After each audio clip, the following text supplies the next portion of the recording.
Thank you everyone, and welcome to Bexhill-on-Sea Town Council full council meeting tonight, Wednesday the 29th of January. Can I please remind people to turn their mobile phones either off or into airplane mode, because it does affect the transmissions. Thank you. We have members of the public here tonight. Nice to see you. So I will move quickly on to agenda item 1, which is public participation. Could you show by raising your hand if you wish to speak during this period? Thank you. You have 3 minutes. If I could ask you to step forward near the microphone just in front of you, introduce yourself, and you have 3 minutes. My name is Paul Brailsford, resident of Bexhill and a rate player. What's concerning me is that rather about this toilet licences. It can be 1, 2, 3 years, and can be withdrawn within 4 weeks, I've heard. BTC passed a resolution that they would only accept freeholds for these toilets. Who covers the cleaning costs? How much will that be? Who covers the maintenance? How much will that be? Who will pay to bring them up to a reasonable standard so they can be used? I visited the West Parade toilet last week, and it's in a disgusting state. It really is. Windows rotten, brickwork needs repointing, water all over the floor, and the weather that week was quite dry. Who would be liable for any accidents? What is the state of the other toilets? BTC are thinking of taking on. East Parade, last time I visited that, was even in a worse state than West Parade. And I think there could be a health and safety issue taking on. Second point, parking permits.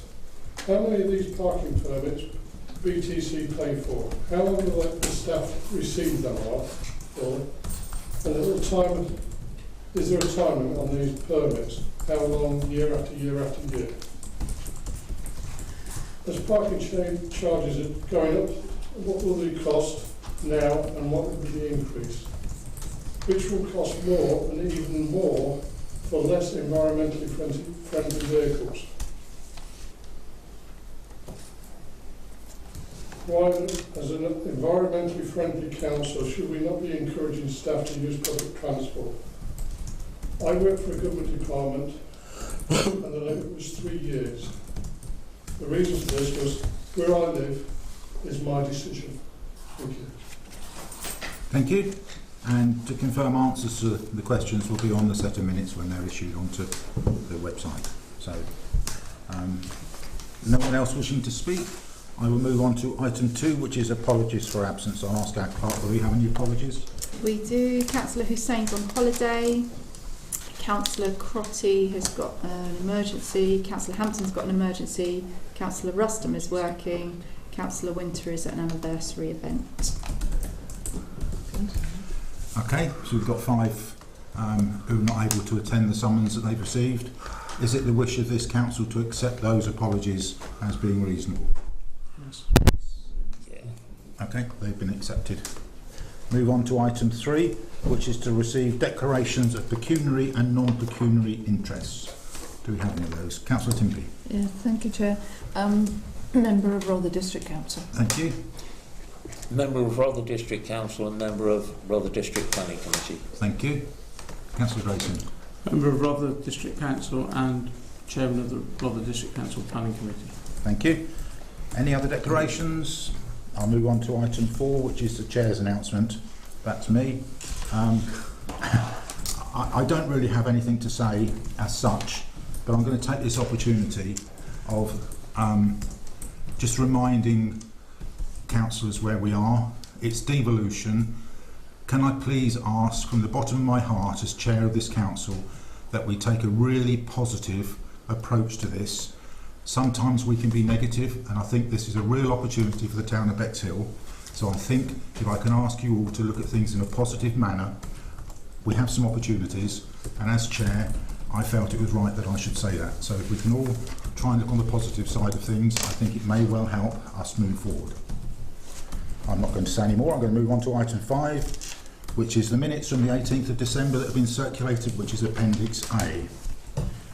You've all seen those. Do I have a proposal and a seconder for those minutes, please? Proposed by Councillor Byrne, seconded by Councillor Hunt. Thank you. This is where you have to be a little bit quiet while I initial and sign them.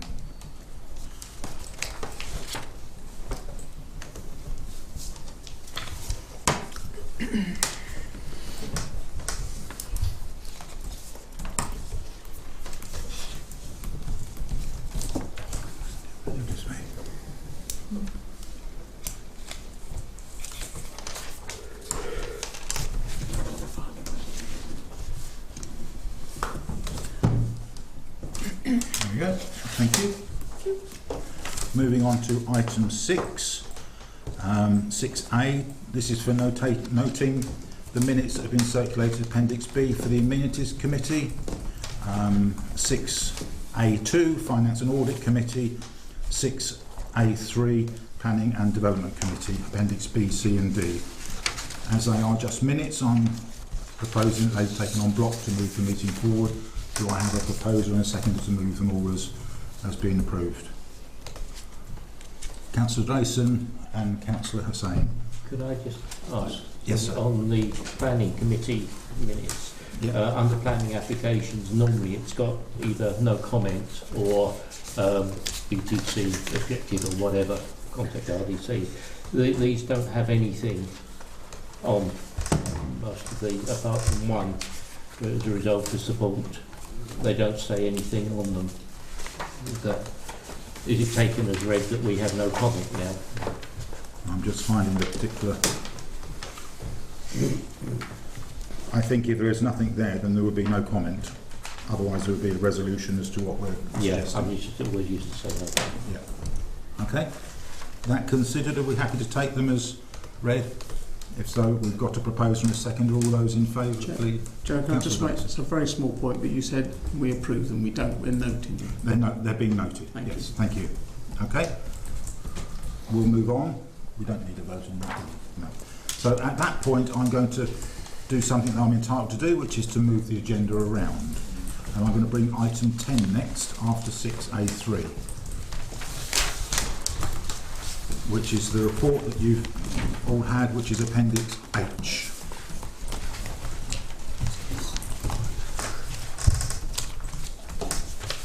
So at the December council meeting, there was a motion that our clerk would investigate and produce a report as to the potential of moving the planning into a calling in process. So I'm sure you've all read Appendix H.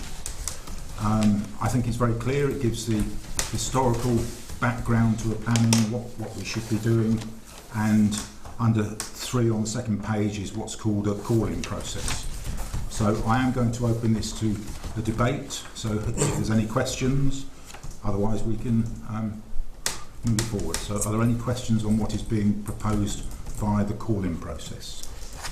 Councillor Goss. Under 6, I put the Roman numerals right.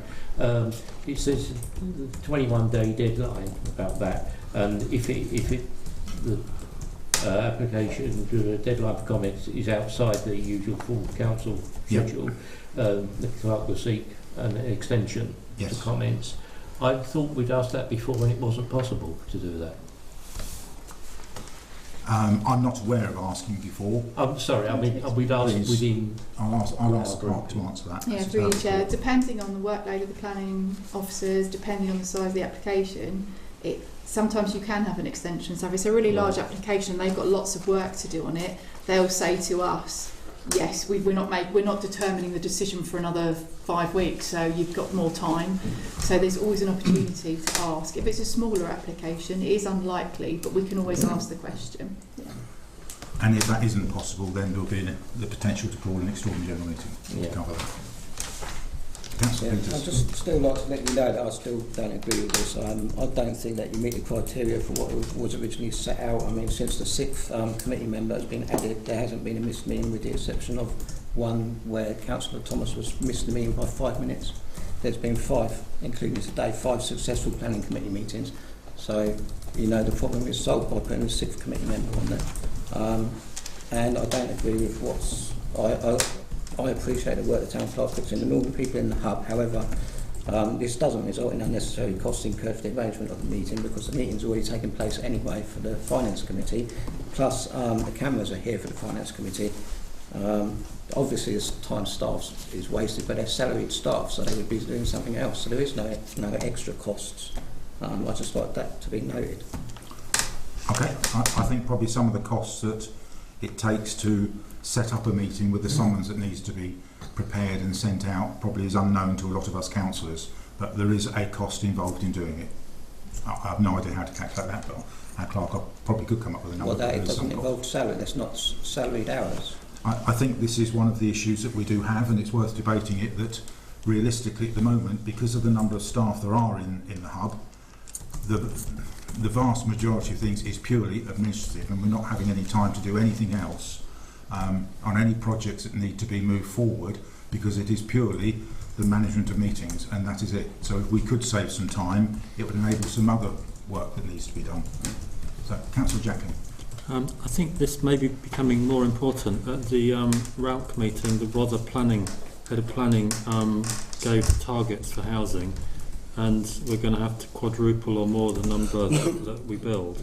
Having said that, this feels like that we did have a problem, but from what Councillor Peters has said, we may well have solved it, and if it's now certain, so if we've now got certainty that the meetings will happen, then my feeling is that we're okay as is. Okay. Councillor Drayson. I'm loath to say too much about planning because of my position on Rother. I was in favour of this, you know, when we suggested it last year or the year before. I'm thinking now perhaps we do need to keep a planning committee, because they need to take front and centre in our contributions to the local plan, not the neighbourhood plan, the local plan that the government have now extended the deadline for, so it's next December. But that's where the 4 times the amount of housing is going to be discussed and decided on. That's where the plots will be identified, not in a planning application. So it's important that this council, through the planning committee, I think, takes a full part in the local plan discussions.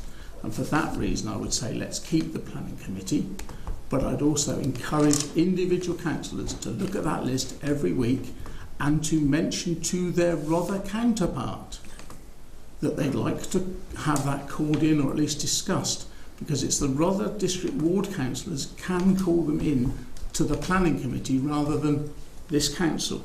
So both those avenues are open, and I think it's now, I'm sorry, I was part of the suggestion to get rid of the planning committee, but I think the time is now that we should keep it. Thank you. Councillor Burke. Thank you, Chair. Yes, I think it's, for many of the reasons Councillor Drayson's just outlined, I think it's vital we keep the Planning Committee, but it's, if you note, it's the Planning and Development Committee, and I think it's that development issue. And it is vital that we look at the Rother district plan, because I think with devolution we are likely to inherit certain areas of the Rother plan as they apply to Bexhill. And I think the more we know about it, the more we've discussed the areas under review, and the more we take a view.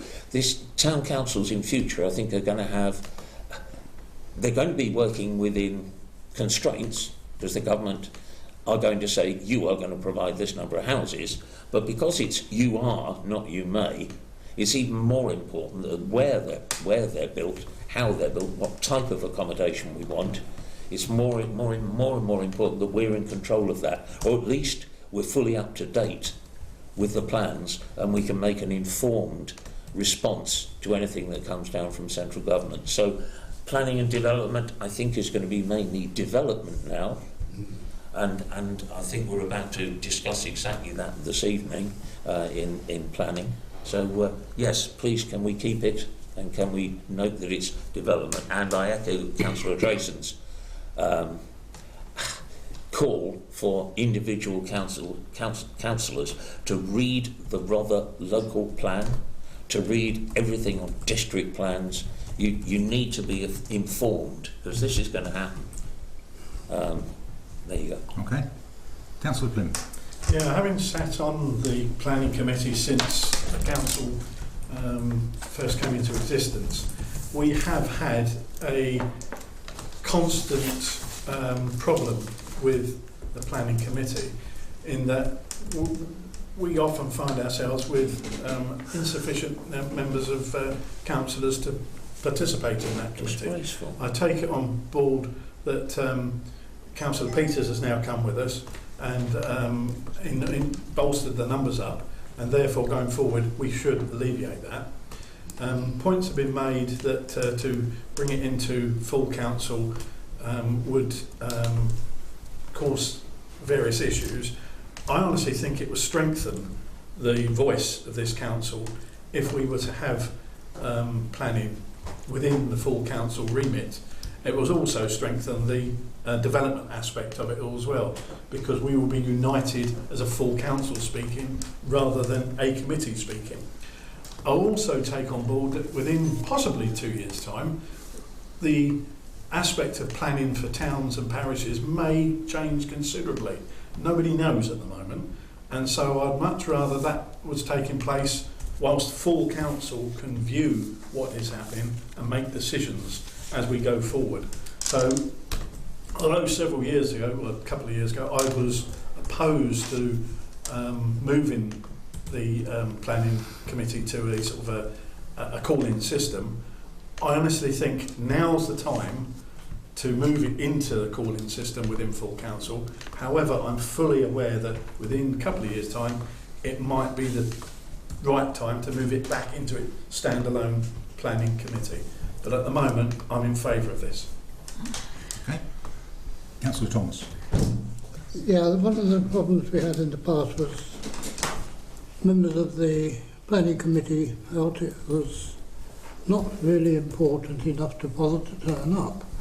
But now it's looking as though it's going to be increasing in importance, and I think we should keep the planning committee as it is and not change, because yes, I agree, it's probably the development aspect that's going to be more important than individual housing applications, which it has been mainly our focus up until now. Okay. Anyone else want to speak? Sorry, Councillor Jackley. Is there a means by which, if we keep as is, we can merely ask the committee to report on key development issues as and when appropriate? I guess the planning committee, if it remains, could ask for that. That's an option. I'll just have my two pence as everybody else has spoken, I think. The call-in process will allow everything that everyone is asking for, and I tend to think it would give more weight behind a planning objection because the whole council would then hear it. But it will put a massive focus on ward councils looking at planning applications in their own ward. And can we all hand on heart say that we look at all the planning applications for those in our wards, every single one of us, because it will be our responsibility if we want to call it in, to call it into the clerk for it to be heard. So, and that's another significant change that's going to happen in the next 2 years. Town councils are going to have to take more responsibility, and there'll be more reading and more work to do for us. And this would be a change that would enable us to be responsible for our own, within our own ward. At the moment we're not. We can rely upon the planning committee to do it for us, remembering that we're not a statutory, so it is only our opinion that doesn't necessarily have to be listened to at Rother anyway. Councillor Byrne. Thank you. I'd just like to reiterate Councillor Drayson's point that you do have, as ward councillors, you also have RDC ward councillors. Yeah, they can exercise call-in, and I think I'm right in saying I can't think of any RDC councillor that doesn't read the weekly list they're sent. So please just remember, you should be working with these people. You're a team, and this is going to be more and more important. Yep. No matter which way devolution goes. Councillor Drayson. Thank you. Just to clarify, because obviously that's a ward member calling in for Rother into the planning committee. Really? But that calling and a calling to this full council has to be for material planning considerations. Yeah. And therefore, and I know I put it on an email, I really recommend that everyone undergoes the training that's on offer from, I don't know if it's Isalk, Rauk or Nauk, one of them, David from but East. Steve Tilbury. Yeah. I did that training, it was brilliant, and it will equip you very well. As with anything you take on, you should be trained to do it. Yeah. I think I'm going to say finally, Councillor Plym, before we move this on one way or the other. One final question is, should this motion be passed, will the planning committee go ahead after this meeting? The answer to that is yes, because a legal summons has been issued to those committee members. So I'm going to put this forward as a motion that we follow the calling process. I will need a seconder for that motion. Councillor Plym. Thank you. All those in favour of this motion being passed to go through the route of the calling process as opposed to having the planning committee set up? All those in favour of that? Chair, could I just make a comment? Within Appendix H, it also said the planning committee will no longer exist. I believe there was a feeling around the table that the planning and development committee should still exist, only not to examine application by application. So I would vote for Appendix H, but for the retention of the planning and development committee. We already alongside the call-in process. We already have a proposer and a seconder to take this as it's documented. So I can't amend No, that. fine. Just a comment. And it does say under 3B8 that the Planning and Development Committee would no longer exist. But there is always the option at some point in the future, if we need to reinstate it, we can do. But the planning will go to full council, and until we know what development actually means, we can't really deal with that. Could I therefore suggest an amendment to the motion that we accept Appendix H, but with the modification, with the amendment, that you get rid of the paragraph, excuse me, I've just gone to a different page, with point 8 removed. So I'd like to recommend, I'd like to move a motion that H will be accepted with the exception of paragraph 8. So the Planning and Development Committee would remain, but plans would go to full council, so there's no point in having a Planning and Development Committee. I believe there is, because I think we're talking about call-ins on an application by application basis. I'm talking about the Development Committee talking to the local plan and looking at what might be coming down in the future, especially as devolution sort of starts to reveal itself in some sort of detail. I'll seek advice. Yeah, it's very tricky, isn't it? Because at the moment, the terms of reference that exists is for the Planning and Development Committee to review the plan applications and to respond to consultations and bits and pieces. So if you do away with the Planning and Development Committee, all those responsibilities will fall to full council. If you want to retain a committee, you need to propose what the terms of reference will be, because at the moment they meet every month, twice a month. So if you keep the Planning Committee and they sit twice a month, they'll have nothing to talk about until Robert says, here's the local plan. So it wouldn't be a standing committee. So a standing committee is a committee that meets on a regular basis with standing items and looks at it. So you'd have a committee that would meet, have nothing to say, and then fall. And that's what got us into the quorum situation before, where we had agendas that didn't have very much on them. So councillors didn't turn up. Therefore, they didn't happen. So you may be putting yourself back into the same situation and having an agenda with nothing really on it until something comes around. So it might be that you would say, when the local plan does come down the line, full council forms a committee to review the local plan, but keeping a standing committee on hold just in case that happens means you're going to call a meeting every 2 weeks and do nothing. So it might just be that you're doing another load of work and not got anything out of it. But that's just to give you kind of a view of how you've got here. Yeah. Hence what I was saying is, until you know what the development is, you can have a committee sitting there with nothing to do. Councillor Plym. It would also mean, by moving it up to full council, instead of having a pool of 5 councillors feeding into the neighbourhood plan, you will have a pool of 18 councillors that could possibly feed into the neighbourhood plan. And so the voice of this council be strengthened through our development of our own neighbourhood plan by moving this up to full council. But using call-in means they'll still be talking about application by application.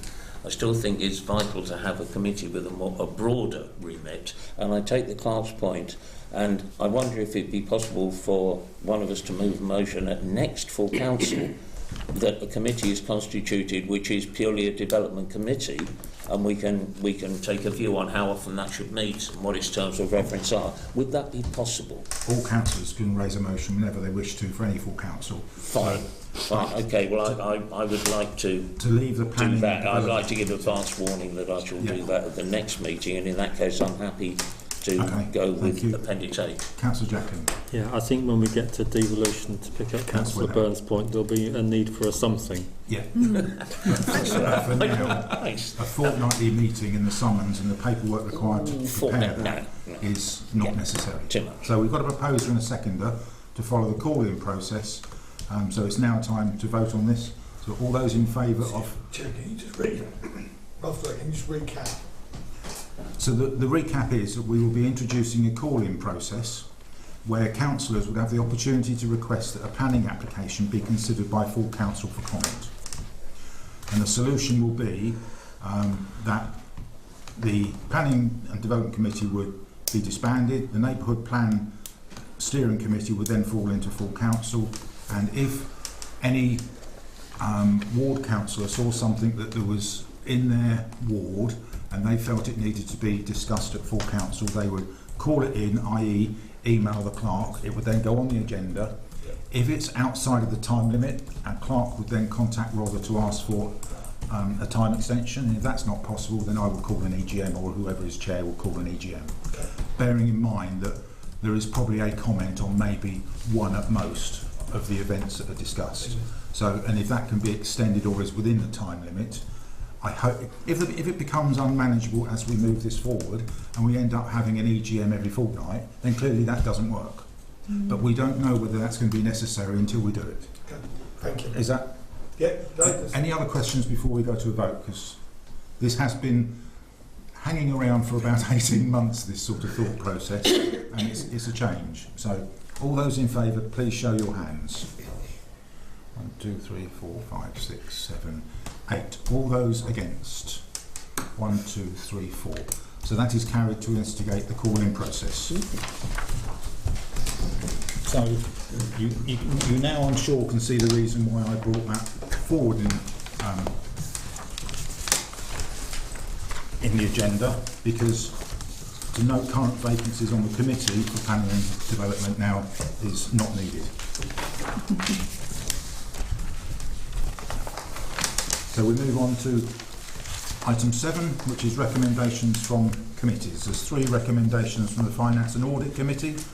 One is to ring-fence £5,000 of SIL funds towards a future accessibility project, which has been talked about in the Amenities Committee to start with, and there's 3 of us that are doing it, and we're looking to expand and include some other people to discuss with various shops, not just in the centre of Bexhill, but other businesses in the Bexhill area, as to what we can do to help them with future accessibility of their premises.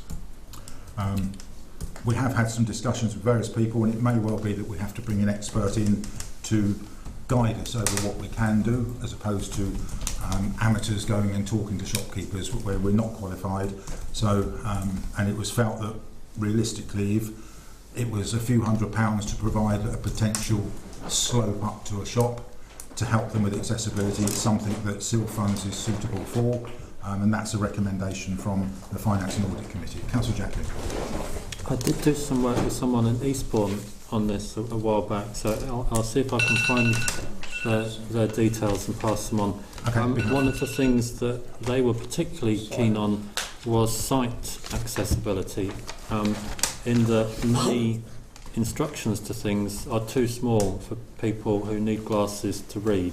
So it's both about physical accessibility. There's lots of options that we can look at, but it needs to be looked at. One of the other suggestions was that the working group talked with the Chamber of Commerce, which I have done, and they did some work in 2019 around it already, which they're happy to share with us. So it's about putting it all together into one pot to see what we can do. So it's to ring fence £5,000 of SIL funds to see what we can do to help people. So that's needs approving. So I'm proposing it. Seconded, Councillor Drayson. All those in favour? That's carried. Thank you. 7A2 is to approve the updated expenses policy. This has come from the Finance Committee. Have you all read Appendix E? There is one change in there which relates to, in effect, councillors not being able to claim for printer ink. That's the only change. It just needs approval for full council. I'll be open and honest, as all meetings are recorded. I didn't agree with this process because I think it could be delimiting for people who can't afford to print their own paperwork, and it may prevent them from standing as a councillor. But it went through on a vote at Finance, so it's for this committee to approve it. Councillor Jason. I'd just like to echo your comments, Chair. I think we only had 13 people stand last time. If we remove things that you can claim for under a controlled environment, it doesn't help. I tend to agree. You can claim for paper, but just not ink. It's just ink. Seems slightly odd. But having said that, the office staff are more than happy to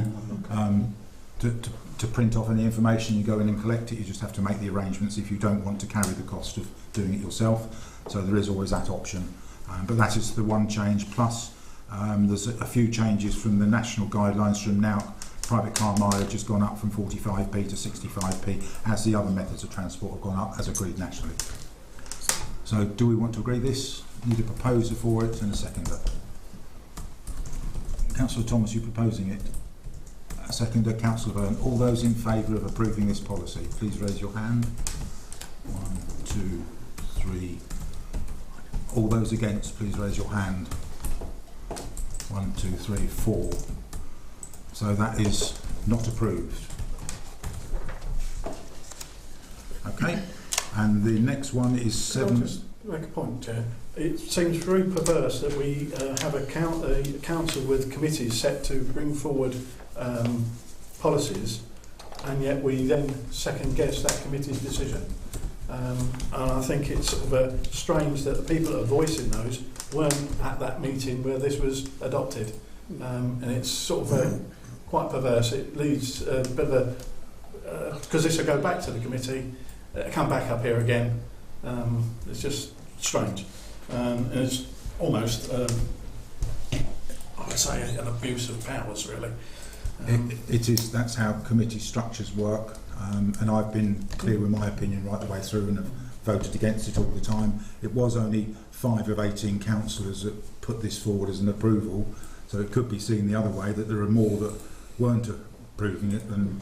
And we can say that about every committee decision. We can. That's how committees work, and it's not ideal for a committee structure, but within a council, if we just had them with one full council, nothing would ever get achieved because you wouldn't have enough time to achieve them. Councillor Drayson. Just for clarity, Chair, can I ask for abstentions?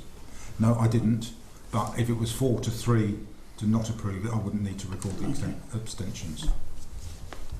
Okay, so moving on to 7A3, which is the approval of the preventing sexual harassment policy. There was one slight amendment to what was put forward to the Finance Committee, which was to make it clear of the route of a member of staff as opposed to a councillor. This is something that has been provided to us by the HR organisation that we affiliate to and support us. It's a change in the law that has to be in place. We have to have a policy in place. It's been debated at length in the Finance Committee. It was a full committee that were debating that. So it is here for approval. Appendix F. Anybody wish to discuss it? As it's a recommendation, I shall propose it. Do I have a seconder for this? Councillor Drayson. All those in favour, please show your hands. Carried unanimously. Thank you.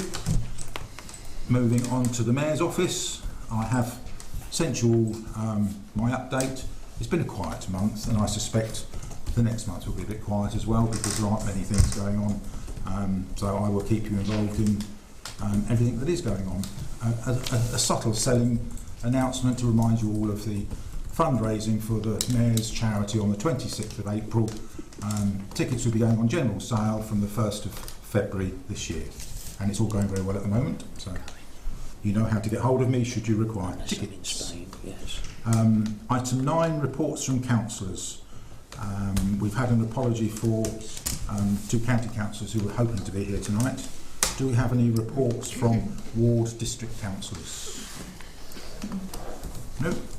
Receive any ward reports from town councillors? Councillor Jacklin. Bexhill Museum have just done a series of tweets of old postcards of Norman's Bay, which was rather interesting. I've no idea whether they've got a theme of doing it for each of the different wards, but it seemed interesting. Okay. Any other reports from town councillors? Sorry, Councillor Byrne. Thank you. Really, as both a district councillor and a town councillor, I was invited to a meeting by Bexhill Heritage, at which they are looking at preparing a document to put forward to government to declare the West Parade, I am right, aren't I? No. East Parade, the Sackville end, the Sackville ward end, a conservation area.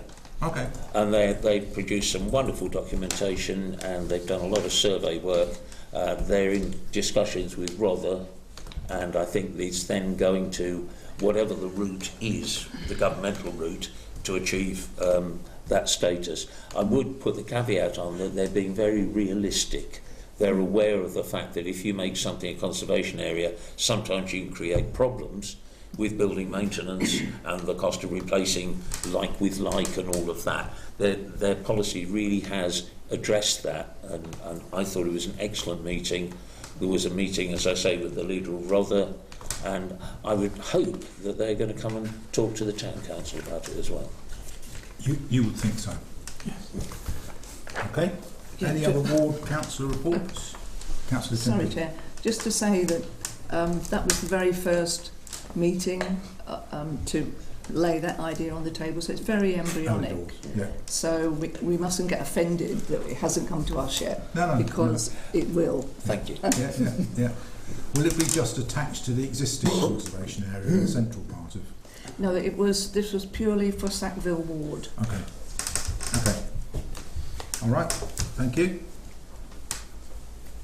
Any other town councillor wards reports? Otherwise, I shall move on to item 11, which is Rother District Council liaison.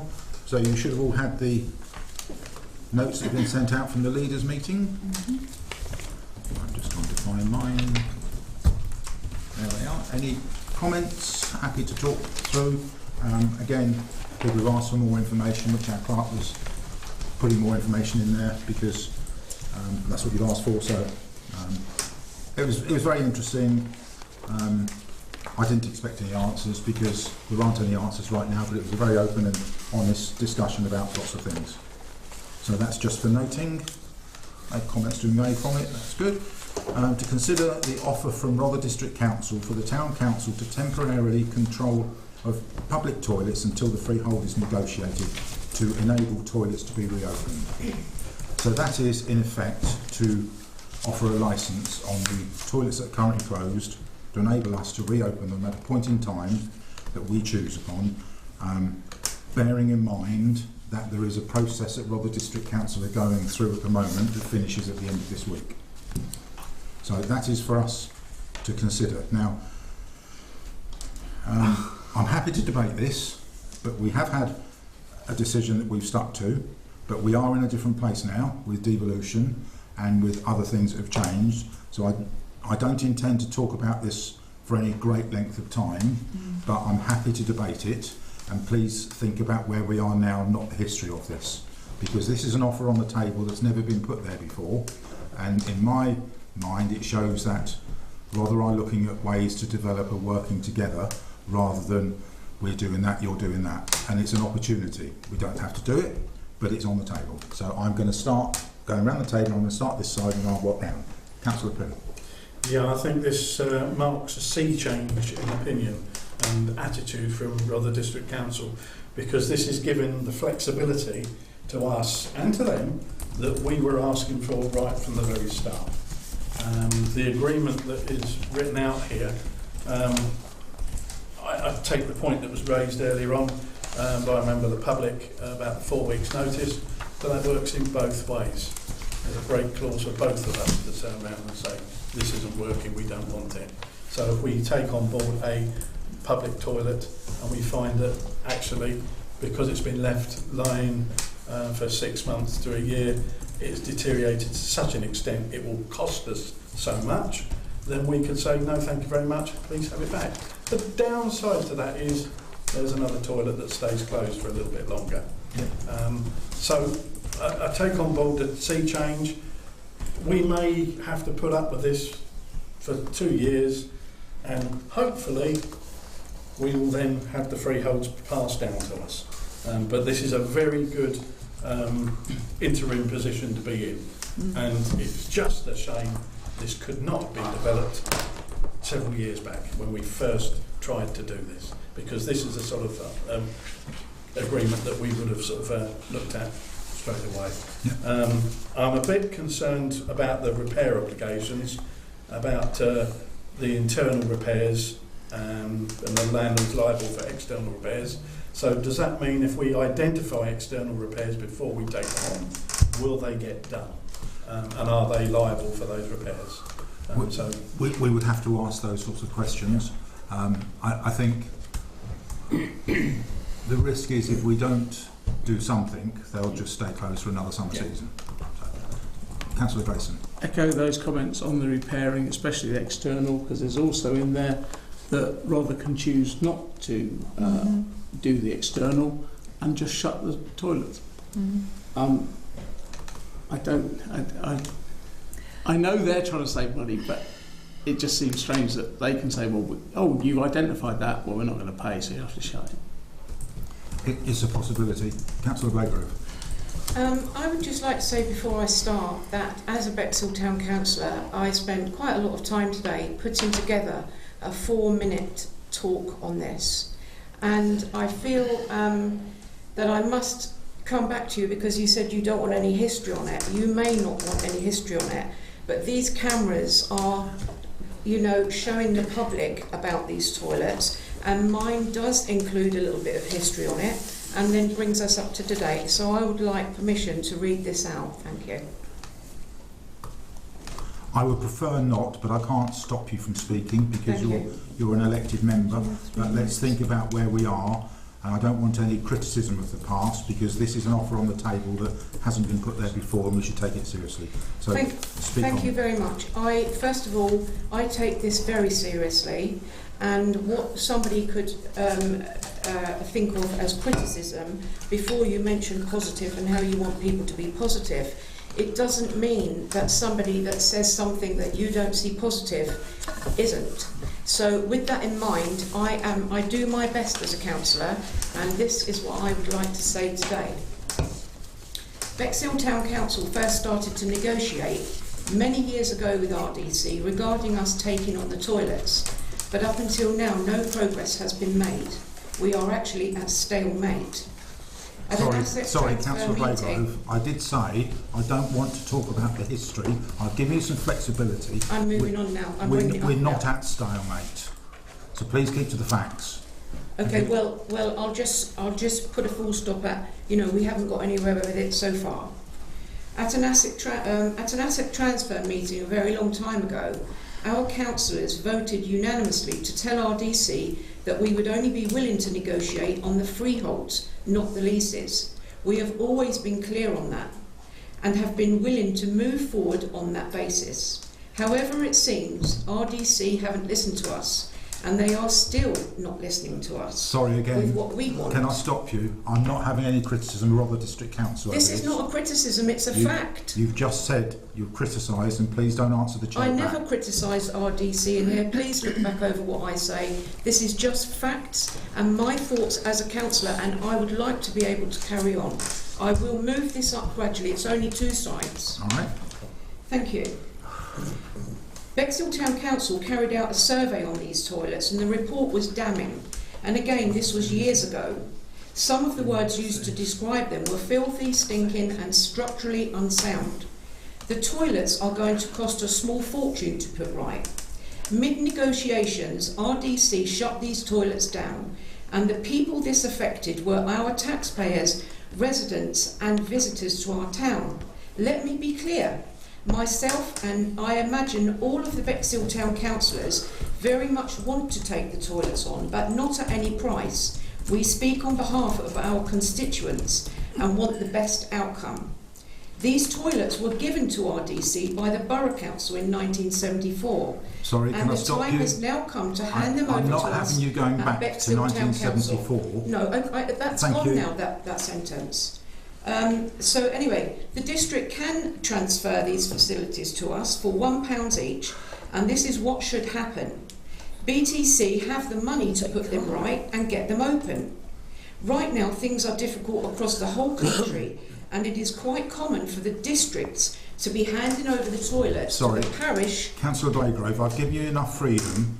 That is nothing that you've been speaking about. I'm on page 2 now. I'm stopping you speaking now. You've had your chance. You haven't mentioned about what we're talking about, so I'm moving around the table. This is Councillor okay. Jackson. I know how to bring this out. So, in terms of starting from where we are at now, my understanding is that by the end of the week we will know whether there have been bids for any of the toilets. This provides us with an opportunity to take a short-term and interim measure to keep some open, which I think we're all in favour of. My suggestion is that we have some prioritisation.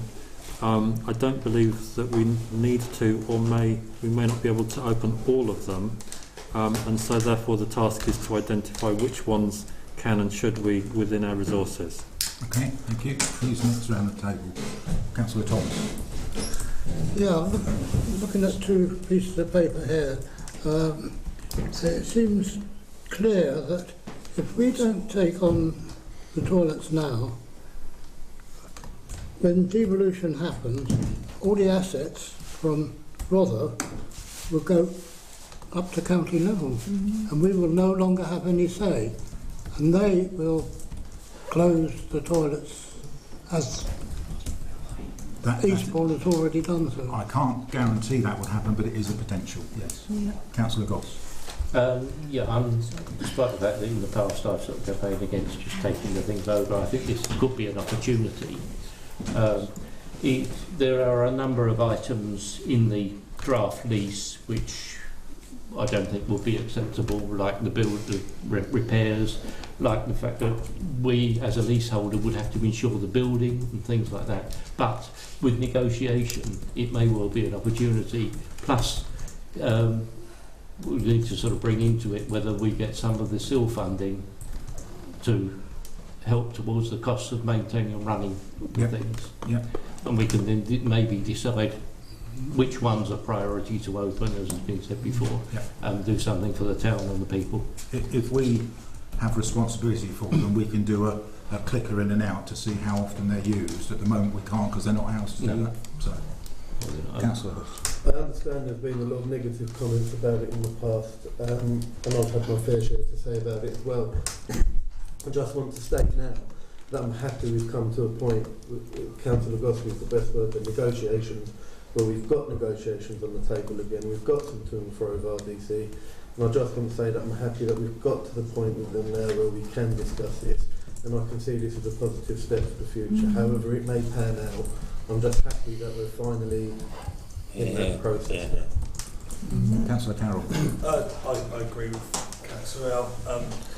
It's a positive move anyway. Looking at we're now the chance, the stance from Rother has now changed, and that's all we've asked for in regards to negotiation. It is now open negotiation. But there isn't a great deal we can do until Friday, really, because they can change anything between now and then, which is open. So the only problem I see, and the biggest red herring I see, is if we was to take these toilets on and spend hundreds of thousands to correct them, within 4 weeks Rother can take them back. Yeah, we wouldn't do it. to sell. So That's in the contract. That's you. it is, but remember that we've also expressed an interest in negotiating taking them as well. So this would be a short term until we look to take those up. I'm saying that there's plenty of work to be done. There is. But and a lot of work to be done. But it's good that it's started. Yeah. I'm going on the subject. I'm going to go on the table again because I think it's good. Councillor Quinn. Just to sort of try and clarify one of the issues there that Councillor Thomas raised about his fear of services going up to this new statutory authority. Toilets are not statutory, they are discretionary. They will come down to us. There's no ifs and buts about that. The new body of Sussex does not want to manage hundreds of toilets all over the county, 2 counties. So we will get them. This is an interim period until the district knows what's happening above them in order for them to then say, okay, the freeholds will come down to you. Although they haven't actually said that in words, that's what everybody is assuming will happen. And I think the other, to support that, the process that we wouldn't be in this position now if Rother hadn't rewritten a process around disposal of assets as well as gaining assets. And I think it does take a long time for these things to happen, and if I could spend enough time talking to all those that don't agree with things, but if Rother hadn't started that in January of last year, we wouldn't be at the stage now. So they were planning ahead because they knew devolution was happening and they knew they would get to this stage, and you know it will change, so we have to be prepared for it. Councillor Jason. Okay, I always have to smile because it's the reason why in 2018 that I supported the formation of a town council. Because in one day I knew the toilets were going to go everywhere to every council and we wouldn't have one. But I just want, it's on the negotiation point, and it's controversial, people won't agree with it, but I want to be able, if we choose to charge for the toilets. I don't want them to rule that out in the negotiations and say we can never charge for them. Because as been said, it's going to cost us a lot of money and the visitors don't need to have it free, which means everyone. But I know it's controversial, but I don't want Rother to say we can't charge. I'm not sure it's that controversial, but the information we had from the report regarding Devonshire Square was that to charge isn't the way forward. That was the information we had, but that can change. It's an option that we have to choose strategically as a council if we choose to. Councillor Jackley. I would be quite happy for charging for toilets to be discussed. One eventuality we may need to consider is if a toilet isn't purchased, leased or used as a toilet, what will happen to the building? So when I was talking to one of the local residents committee, I said that I would be willing to help knock it down if it wasn't going to be used. Well, that would be for Rother to decide if we didn't take either a licence, a lease or the freehold. That would be for Rother to decide what to do with that building because it belongs to Rother until somebody else takes it on. So that's a little bit far in the future, I suspect. Anybody else want to discuss? Councillor Blocks. I need to pick up on some of the things that have been said about the sort of major works. I would suggest that on a 4-week notice you wouldn't be carrying out major works, and if a toilet is unsafe then it's closed and you can't do much about it. Yeah, we wouldn't take the risk. I can't imagine as a town council opening something that is unsafe. No. Because we just wouldn't do that. And with 4 weeks notice you couldn't get £100,000 worth of work done anyway. Well, from memory, we started reviewing Devonshire Square probably June last year, and the works haven't started yet. Yeah. So by the time we get to that stage, the licence issue will have moved on, and it will either be something else or it won't. So just going around. Councillor Timpey, and I'll come to you. Oh, yeah. Thank you, Chair. I think this is a really positive thing from Rother, and I'm really pleased that there's the reaction that there is. I just want to clarify the 150 grand that was put aside for the toilets. That's still there, isn't it? A lot of it is. Yeah. We're using it to pay for the some costs to do with Devonshire Square and the cleaning cost of the Devonshire Square toilets. I think it's down to about 139, something like that. I can't remember off the top of my head. So we have some money. We do have a lot of money. That's what I thought. There's also, Thank you. as per the leaders, notes, we reminded them that we haven't had the seal money for Devonshire Square from Rother yet, so that's going to be processed, which is some more money coming in. So that would take it back up to above 150,000. And let's not forget that the offer of seal money from Rother was on the table at the beginning, so there is a large chunk of money coming our way, but we know what we're going to have to spend roughly. But if we don't do something, they'll just sit there and it'll be another summer without any toilets. And so I'm almost proud of Rother that they recognise that they've got to change the process to enable us to be in this position. And then I'm hopefully confident that we can then support this. So that's the offer. We've considered it.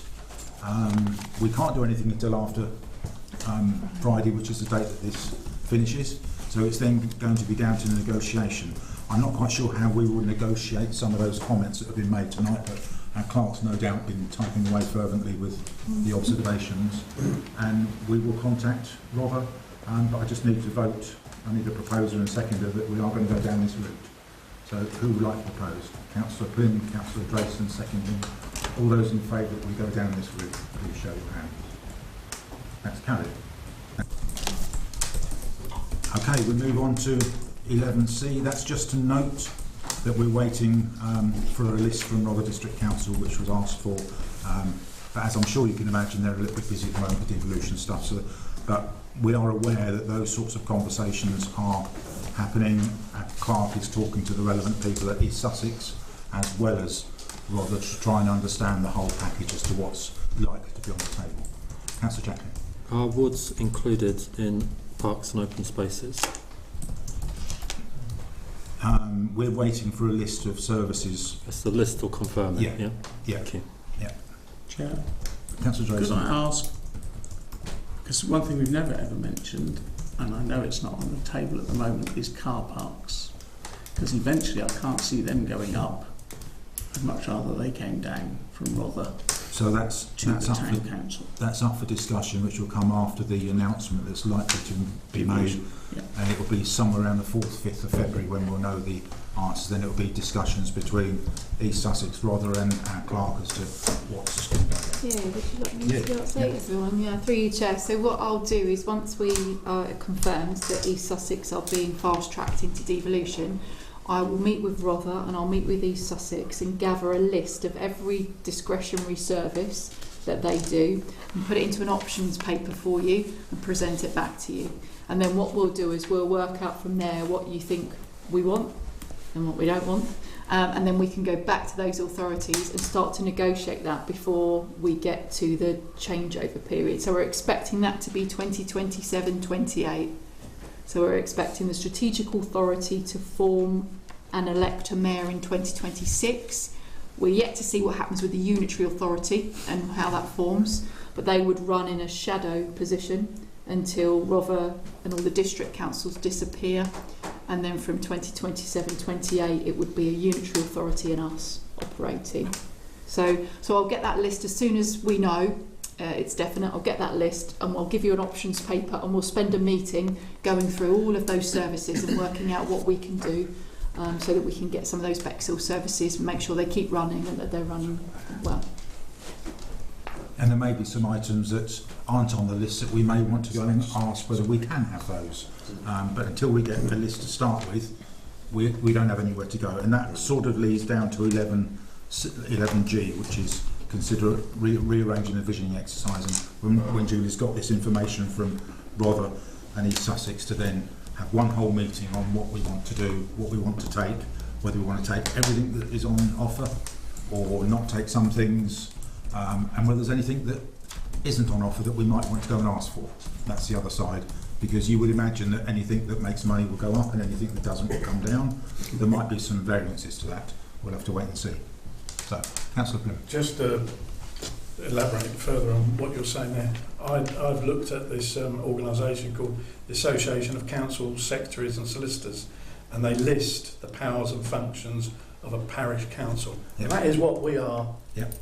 Our body is. And we call ourselves a town council, but in effect, legally, we're a parish council. Mm-hmm. It lists the parish council powers.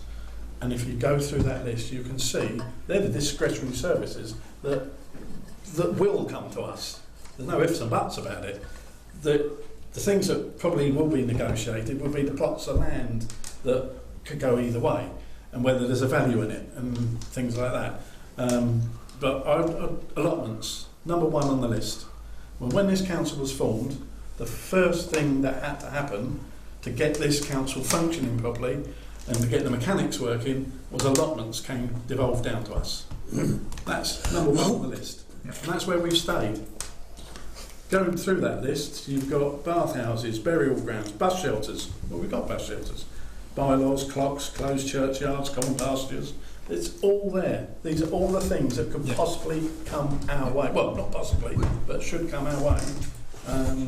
And it's well worth looking through this and brushing up on what powers we have got now to take on board things. I would, however, like to know whether we have got policies and procedures in place to accept these, because these are coming within a 2-3 year period. We've got to be prepared, so we have to get some of these policies in place ready to accept these on board, rather than play catch up. Yeah. So I think that's a very valid point, and I think it's a strategy to start with as to what we want to take on, and then we'll put the processes behind it, because as soon as we say we're going to do this, it's not going to happen like the following day. We will have plenty of time to do that. Yeah, a couple of things on that. Don't forget we also have the general power of competence. Yes. Which means basically you can do anything. So you can do more than just what's on that list, because that's really good. We're in a really strong position. Anything that's legal. That's legal, yeah. That's a correct phrase. And with regards to like policies and procedures, the good thing is all of that is operational. So what we're not used to yet is running an operational council. Okay, so you haven't run any operational services. You've got Devonshire Square Toilet. I run that toilet for you. So you make the strategic decisions, what happens at the toilet, so any big developments and changes, but the day-to-day running is my responsibility. So those services that we're looking at, you don't have to get caught up in all of those policies and processes. That's my responsibility. So your role in this set of devolution changes is to decide what you want to do, and then I'll work out how we do it.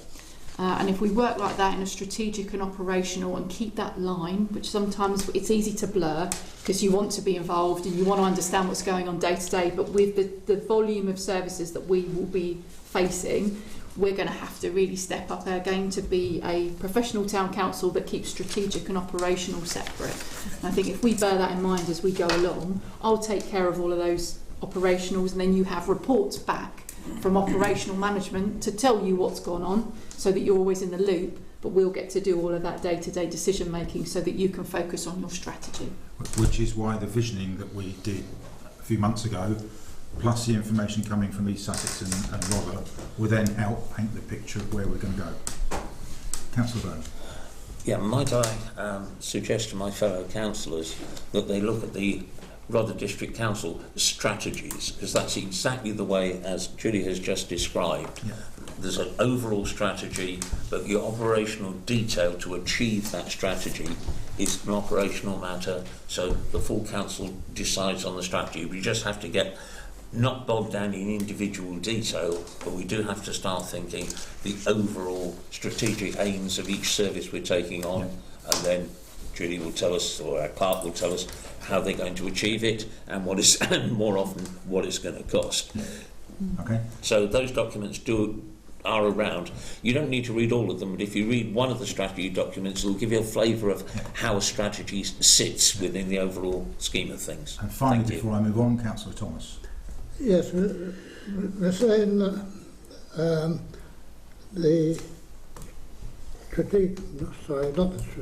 Unity Authority will take over everything that Rother does, but that's not strictly speaking true, is it? Potentially. We don't know for sure. That will be for negotiation. If they choose not to take something on, they may offer it to us. They may have to take it if we then say no, if it's a valid piece of work that needs to be done. But if we take them on, our current office will not be able to cope with everything. No, it won't. So we need to think about that, because whatever services we take on, someone's doing that now, so the likelihood is it's virtually guaranteed that staff at East Sussex and Rother will not be made redundant. They will be trooped across into the relevant authority. So there may be some staff coming with work, we don't know, but that will mean our hub isn't suitable for where we want to reside and the amount of staff we're going to have. Our landlord has said that we can't use the first floor, so it's pretty clear that we will have to think about where we're going, and we would have to give notice to our landlord and re-establish ourselves somewhere. That opens the door to lots of opportunities, because Rother have a lot of buildings here that, through working from home, through relocation, depends on how devolution works out. I don't think we need to worry about that right now, but we need to think about that in the longer term plan, because currently it won't work the way it is. So we have to think about that. So we're looking at the option of taking over the building erected by Mr. Thomas. That's potential, yep. For those that don't know, that's a Bexhill Town Hall. So I'm going to move on. 11D, which is to note Channel View East public convenience lease is with our solicitors. The repairs that Rother highlighted have been corrected, and they weren't happy to do the lease until the repairs were done. They're now done, and the lease is with our solicitors. So that's progress. We haven't had clarification on the war memorials, because we've asked whether we can take responsibility for those. We're waiting for some answers on that. To note that the heads of terms for Pepsham Play Park are now with our solicitors, although there has been a slight hitch, but I won't go into that right now. But so that's moving on. I don't know what the timescale is, because it does take time to agree the releases, and then Rother have to sign up to it, etc., etc. But it is going through its process. And we've talked about G. Sorry, Councillor. Sorry about the play park. Yep. Bed. Have we also started on the grant applications, or do we have to wait? I'll hand you over to our clerk, who knows a little bit more about it. Through you, Chair. Yeah, we'd already made some registers of interest, but since devolution's been announced, all the pots have stopped. So everyone's waiting to see what happens next. So at the moment, we don't have anything solid to apply for. There's a Sport England grant that we might be able to get to, but it's only up to 15,000. So we're just having, while the lease is being looked at by the solicitors, we're just waiting. But we do have funding set aside. We've got all the funds already, okay? So I think what we might have to face is that devolution has overtaken us on this. We might have to use the reserves that we put aside, which is the SIL money, so it's not come from the taxpayer, it's not our precept taxpayer money, it's money that's come from developers to put back into our community. So we're not affecting the precept. I think we may have to face facts that we use our SIL funds to build the play area so that we don't lose any time. Yeah. And then when we look at future outdoor gym equipment or a play area, once things have settled down, we then look at a grant from Sport England and National Lottery when they're back on the table. Okay. So not being able to get the grants that we thought might be to get won't stop the project. No. Okay. Moving on to item 12, to note request has been sent to Post Office Limited for inclusion in the of the Town Council in the potential closure consultation that will be ongoing. Excuse me, Chair.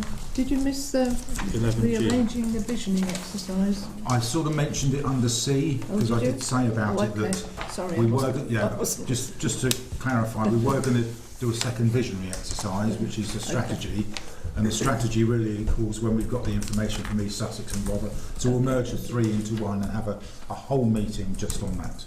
And that will probably be, we're reliant upon two other authorities to give the information to us, so it could be March, it could be April, it could be June, we don't know. But, okay, item 13, the Sydney Leaky Dams. You've had the information on the meeting with the Sussex County Council. I don't think there's anything really more to say, bar David Dennis is persisting with the project, and he's had meetings, and it's some positive, some less positive.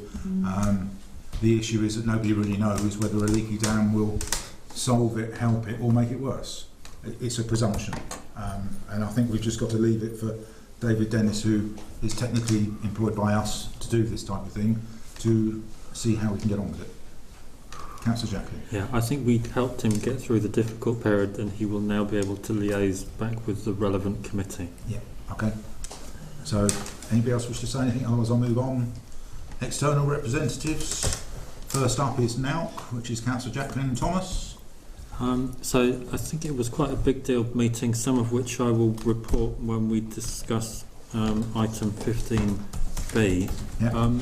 I'd asked the clerk, so you spoke to the guy from Highways who said there was a presentation about how often they inspect the roads and do potholes. Is it likely that someone will come in and talk to us? Through you, Chair. Yes. I pounced on him because we've been trying to get hold of our highways steward for I can't tell you how long. He was at the meeting. So in the break, I went and gave him our details and said, please contact me, and I've had no contact.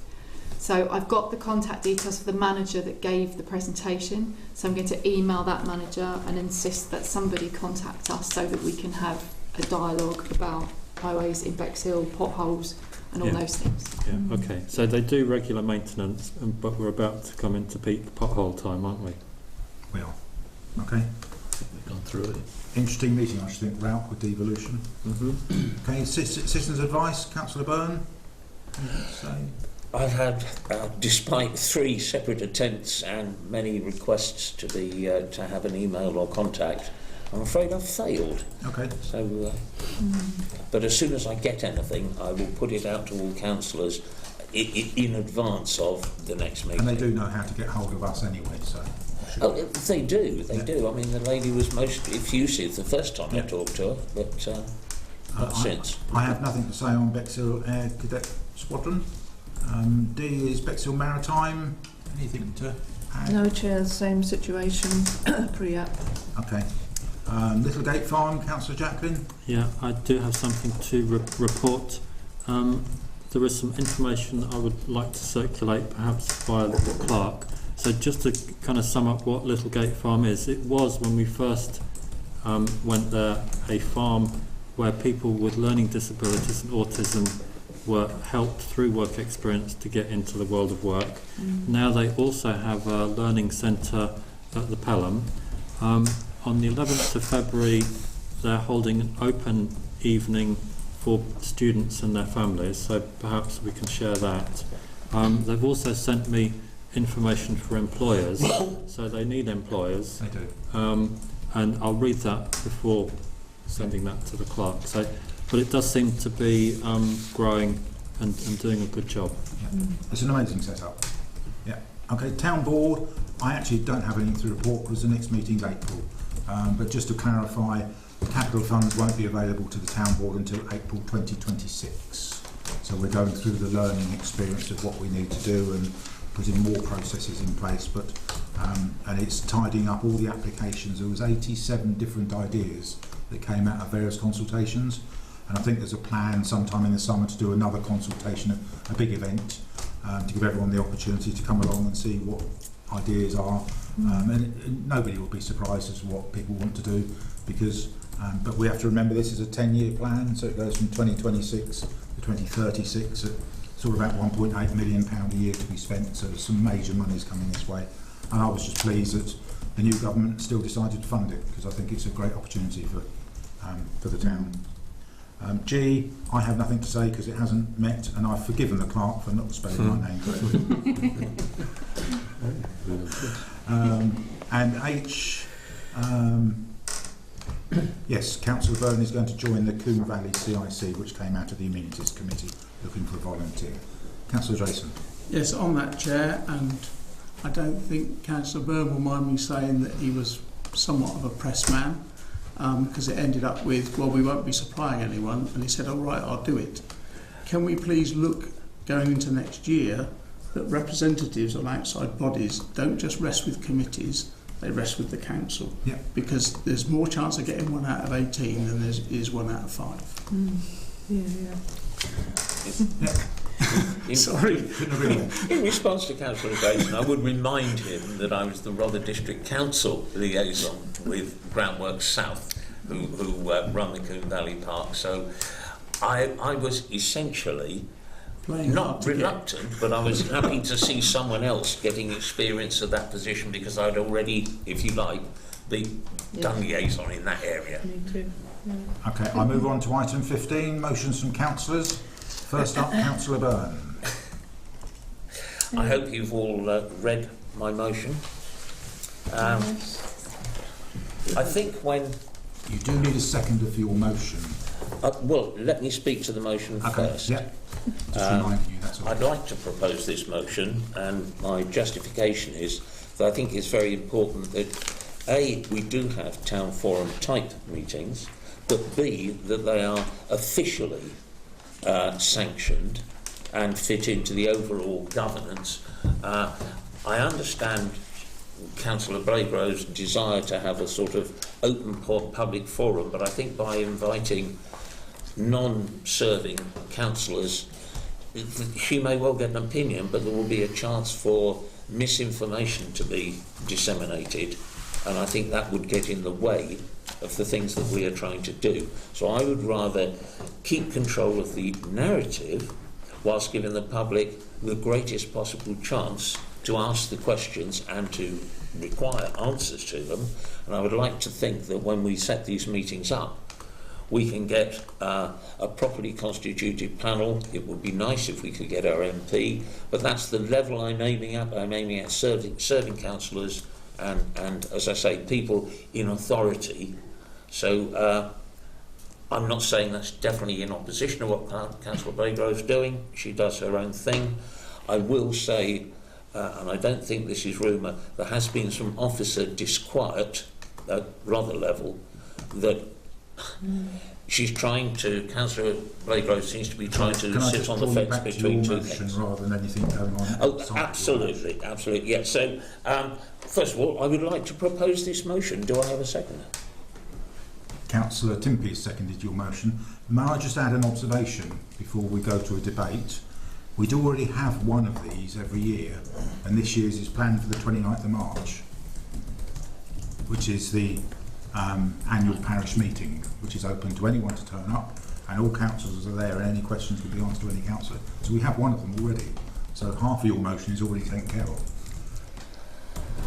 I'm not too sure that that format is the sort of format and is as free a format as what I'm suggesting. So yours is above, over and above the parish meeting? I think so. Okay. I think so. Okay, I'll open it to debate. Councillor Blinn. I was going to raise that point exactly because under the our Local Government Act 72, a town council must have an annual meeting, and it must be town meeting must be sort of held in a within the parish within a certain time period. We have ours in place.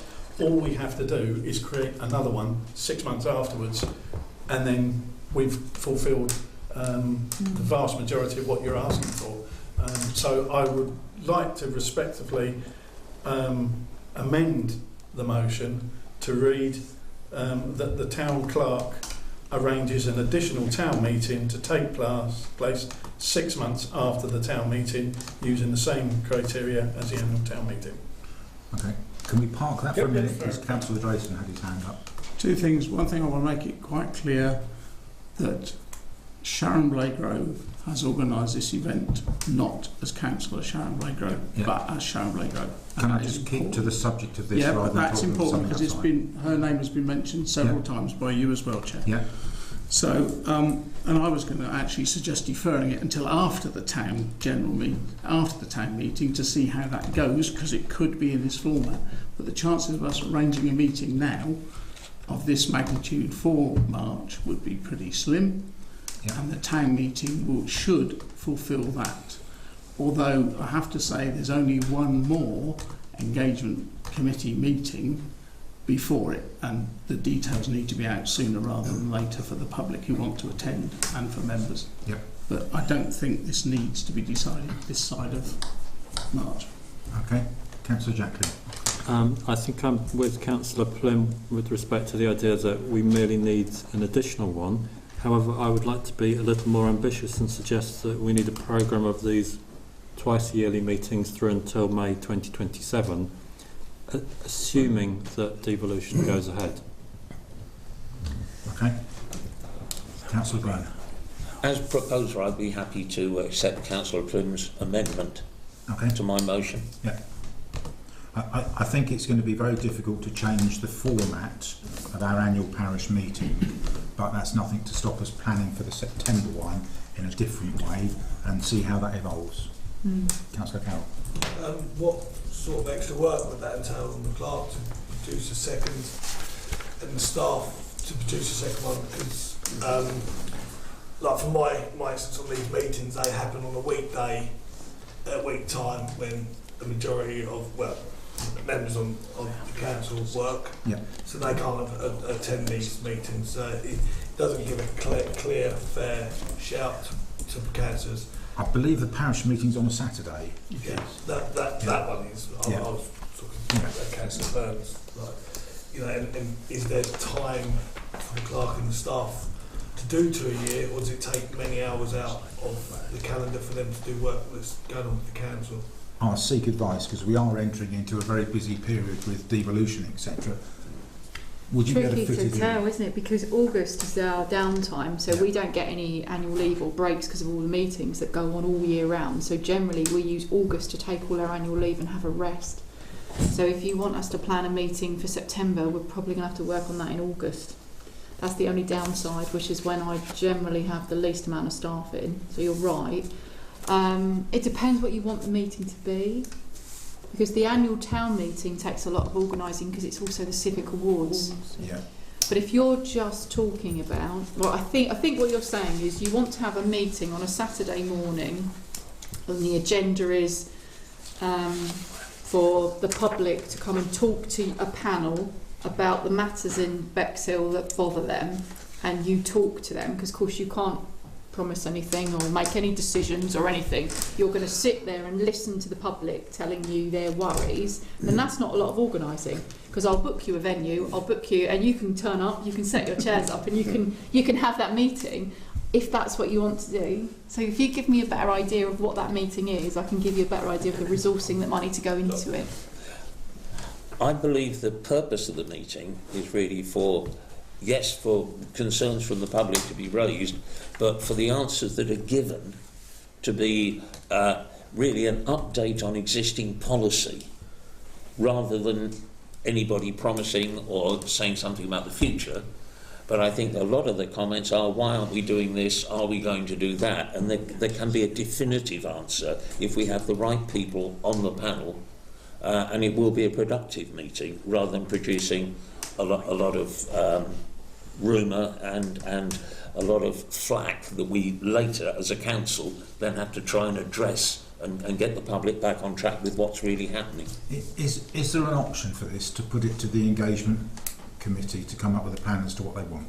In principle, we agree to have one in March and one in September, and then leave the detail of it similar to a question and answer set up, but it would need to be controlled. You'd have to have potentially somebody with a microphone, somebody to ensure that the answers that are given by all councillors that are there are accurate, because we sometimes do. So we would probably need to have our clerk with us to make sure we're not giving out misinformation. Oh, well, if I'm to work on a Saturday, that changes everything. And it's extra wages, etc. So there will be a cost behind it, but if that's what we want to do, so I'm going to start over here. And would it be possible to put it up on a wider scale and maybe have it like as if we're doing a surgery, but with all of us here? Yeah.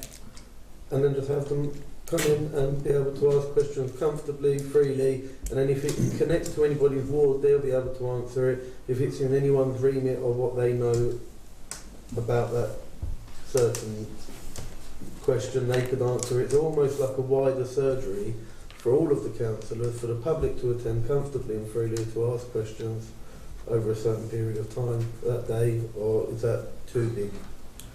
Not necessarily. It's how it could be controlled, because the potential of misinformation could be a risk to the town council and lead us into disrepute. If one councillor in a sort of a format like that gave some wrong information, not on purpose but in error because they've misunderstood something, that could lead to disrepute with the town council. Thinking as a resident, if I was able to come to the council and sit in front of the whole council and be able to ask my questions quite comfortably in a comfortable manner, and know that I might get a answer or some sort of direction from what they say, that would make me happy as a resident. Yeah. That would make me comfortable. Okay. Councillor Carroll. Carrying on from Councillor Ells there, isn't that what the public participation before every meeting is pretty much all about. I agree, but we do struggle to get any more of the 46,000 people in Bexhill to come to here. But after the meetings, it's very similar. Like, And that was going to be my point. Yeah. Public have got the ability to come to our meetings, voice their opinions, and I think by having another meeting where the public can come to, I think you open yourself up potentially to the same old people that have always voicing their opinions, which then stops people that have got genuine questions, genuine things coming along. Yeah.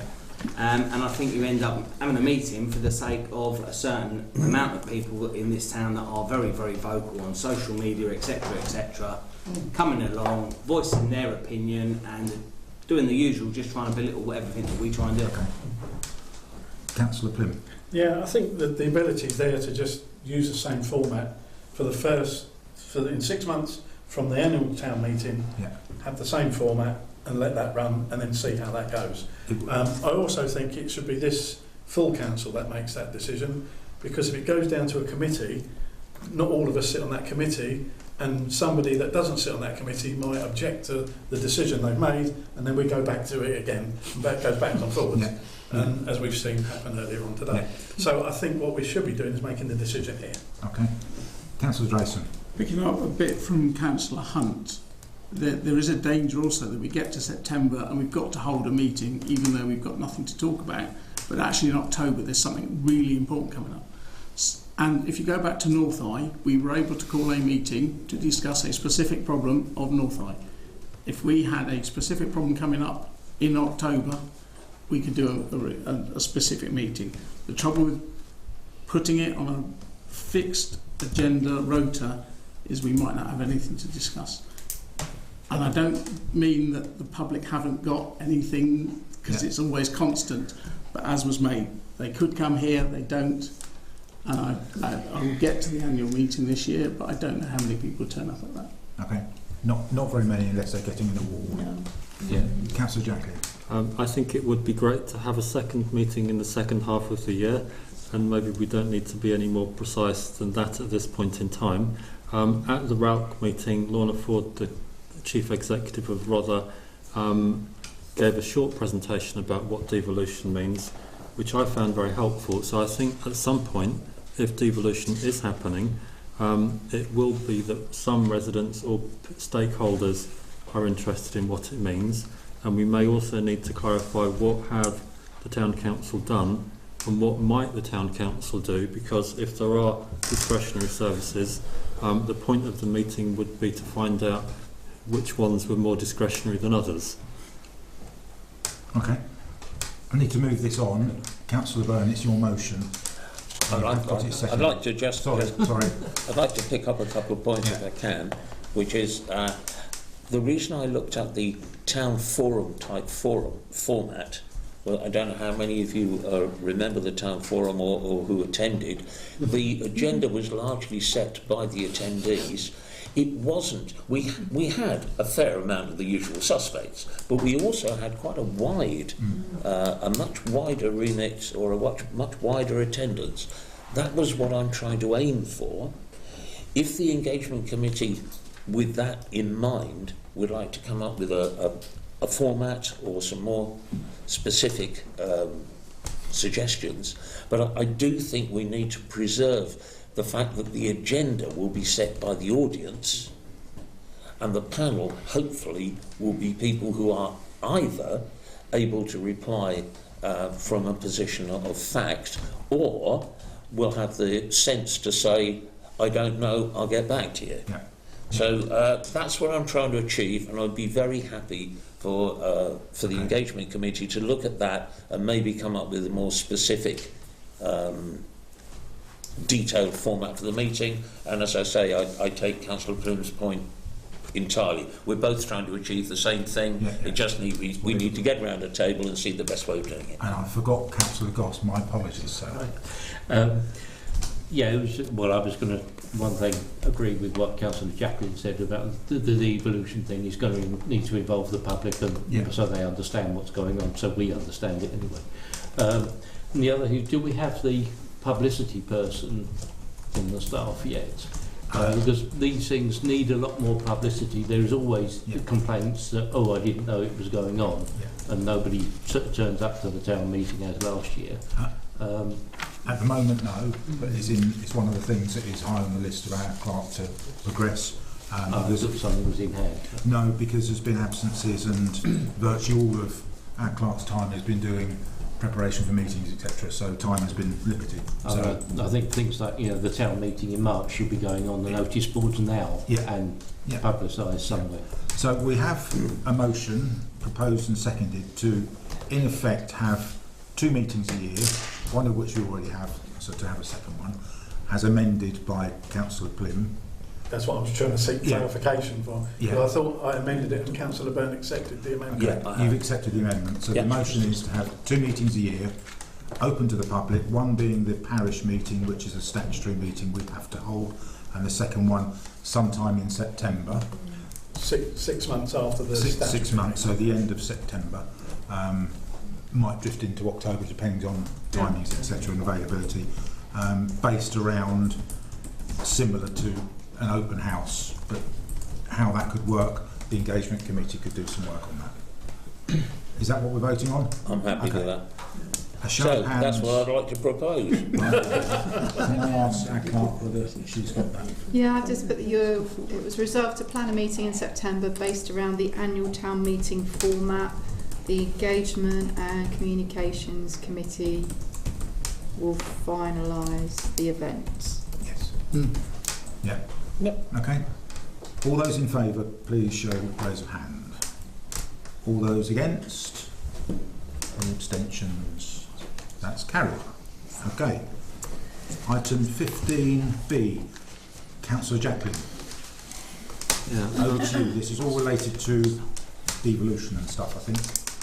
Yeah, so I might be partially guided by you as to how we handle this. So I split it into 3. Yeah. That we basically acknowledge that it's happening. Yes. And then that we set up a mechanism to deal with it. And then also that we sort of say that we want to ensure that services are continued or whatever. Yeah. So I guess, do I need to start with the first point, or do you want me to give some background? They're your motions. I've read it and read it and read it again. And I think what you're saying is 15B1, that sort of information as to where we are. So that's not really a motion. Yes. The second bit is about what we've got to do to transition to where we need to be. Mm-hmm. And then the third bit is around the resident side about value for money. So I think the second bit,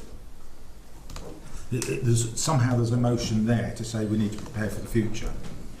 But I can't extract it from that. So yeah, okay, so I'll expand. So my understanding is, as we've kind of discussed already, that Sussex will be a single large area with more than 1.5 million people in it, which will elect a mayor, as the clerk said, in May 2026.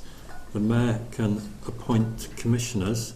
So, for example, the mayor's office will take over policing, and then there will be 3 or more new, I've forgotten the right name for them, authorities, one of which will be East Sussex, which will have elections in 2027 or 2028, at which point district and borough councils will disappear and we will remain in place doing some stuff that we've got to agree in the intervening period. So our role could be bigger, and therefore it's on us to work efficiently with Rother as to what we take over.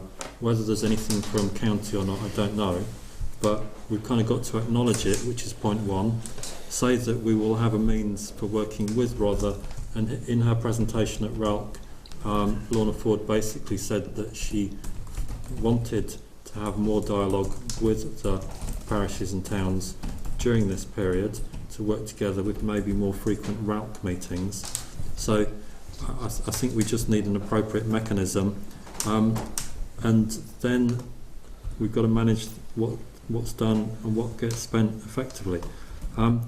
Last point, the general direction of travel that is being set by this, to me, is actually positioned as handing more decision making to local areas, but in fact is taking it away from the smaller local areas and centralising it into large areas where we could get, let's call it, a celebratory mayor who's no idea what the difference between Sidley and Little Common is. And so we need to spend the next year or two ensuring that our character is maintained through the district plan and the local plan or whatever, and we've got control over what we want, because Bexhill is different to Hastings and Eastbourne and Littlehampton, and we kind of therefore have this opportunity, we have to take this opportunity to make sure we keep Bexhill as being Bexhilly. Okay, open for discussion. Councillor Flynn. Bexhill will stay as Bexhilly because Bexhill Town Council will still exist. We've got to do nothing structural wise to deal with any of this apart from accept the services and discretionary services that come down to us. The East Sussex, West Sussex, the motions, what you've written down here, absolutely, I think it's perfect. That we just accept on mass there. It will be an overriding authority, the whole of Sussex, that will be above us. Nothing else, just us. We're virtually going back in time. We're going back to 1974. Bring back the 70s, there we go. We're going to go back to 1974 and we will become the town council doing what the borough council did. Whereas Eastbourne and Hastings have got to very quickly convert to town councils because borough councils will not exist. And so... But we're okay. We will stay Bexhilly. Does your motion fit in with 11G and the work we've already talked about, with our clerk being in contact with East Sussex and Rother, and then building that together into a plan, and then we would strategically decide, and that almost covers all of it because that's the first part of it. We can't necessarily work out the value for money yet because we don't know what it's all going to look like. We've got to do the first bit of work around getting the information. I think that 15B2 and perhaps it is essentially 11G but within the context of devolution. Yes. Yeah. I think we should just accept the whole lot. I think it's perfect. Okay. Well, that's the motion. Have you got a seconder for that? Those 3 points of the motion. Councillor Burt, you can second that. So all those in favour. Sorry, Chair. Councillor Jason. Just wanted to make an important, because there's the word in B3 is very important, which is initiate. And I'd like to see us, on many occasions, like I mentioned about car parks, us being the ones asking, not the others telling us what we're going to get. So that word initiate, I think, is quite important. It's as I've said, we've got to start stepping up and moving forward and taking responsibility and doing things. That's why you're right. So we've got a proposer, got a seconder. All those in favour of accepting those 3 items under 15B, show your hands. Any against? Carried unanimously. Okay, moving on to item 16. The good news is they've already been done, so we don't need to talk about them. We did them at the last meeting. So we move on to item 17, which is questions asked by councillors at the last meeting. Sorry, 16B. Did I miss one? Yes, that has been done as well. It's still open, it's still going on for consultation. Yeah, we have fed back. Okay, because I'm still getting letters from my constituents because of the double yellow lines that are now going in and taking away parking spaces to make room for a bike. Okay. Okay. But it was a consultation which we fed back at after the last full council meeting. So item 17, which is the 3 questions that were asked, and congratulations to Councillor Jacqueline that quite possibly your motion was the longest. I think we've just beaten it though with this last one. I must admit, Chair, I was reading through this agenda when it first came through, and I was looking through the questions that you put forward. I thought, it's very serious, yes. And then when I got to that, I laughed my head off. I thought that was brilliant, absolutely brilliant. So thank you for raising up the morale. So 17B, to receive questions from councillors at this meeting. Councillor Drayson. I just want to say, I thought the plan for Pevsham looks wonderful. Good. It will be. Yeah. And then we can say, Look what we Pepsham always complain that nobody spends any money, it always goes to Sidley or into Central Ward. Pepsham will have some money spent and will have a brilliant opportunity to use that. So, 17B, to receive questions from councillors at the meeting. Any questions? Councillor Jacklin was first and I'll come round. Would the town clerk be able to clarify, so at the beginning of each meeting councillors have to declare any interests. If there are councillors involved in the Bexhill Town Forum or whatever it's called, is that an interest they would need to declare? Okay. I don't believe it's a discretionary or a pecuniary or non-pecuniary, but we'll get the correct answer. Councillor Gleeson. 2, is it possible to have old previous years' minutes, agendas and all those things on the website put into an archive so you don't have to search through so many things to try and find the latest stuff? It's all on the front page. There's too much information. I think that is a valid point, and it's a question that you're asking, but I think it's probably time that we just haven't got any spare time in the staff's availability at the moment, but it needs to be done at some point. And the second one is, could we consider please allowing the Bexhill Trust to make Bexhill Day a fundraising event for the Bexhill Trust, and there will be a point in a minute about the Bexhill Trust. Okay. Any other questions? Councillor Earl. I have 2 questions. With the talks of devolution and toilets expressly coming towards our council, I want to ask a question on how work with Town Rangers is going, and to continue the process which we started, which a vote has been carried on already, because it will be quite an important thing to be able to have when the time comes. We will need them. Yep. And they will help. Okay. My second question, maybe a question, it may need to be a motion, I'm not sure if you could help me out on that one. For the play park and funding, is it worth it to try and get a hold of Jay Wootton at Hastings Direct? Because he's always said, if you ever need anything, please come towards me. So if I ask that question, the answer might come back as yes, and then I need to put it through as a motion, I'm guessing. Is that how it works? Or it's very difficult because I think you would need to probably talk that through, probably have a conversation with the clerk afterwards, probably. So whether you want to delete that as a question and talk to the clerk afterwards is the best way around. Probably the best way. Any other questions, Councillor Peters? This is just a direct question for Councillor Drayton. Are you able to stay for the planning committee meeting, because you may be able to clear up some stuff that I will, but I may not be able to say anything. That's Just to help, the chair of planning could suspend standing orders to allow Councillor Drayton to talk if he had some information. Whoever is chair of planning. No. Any other questions? Any other future agenda items? Councillor Drayson. Hopefully next time, or may have to be the time after, I will actually have a motion for you to approve a couple of new trustees for the Bexhill Trust. Okay. Good. Which is back up and running. Okay. And to consider new risks to be added to the risk register. Has anyone considered any new risks? Evolution.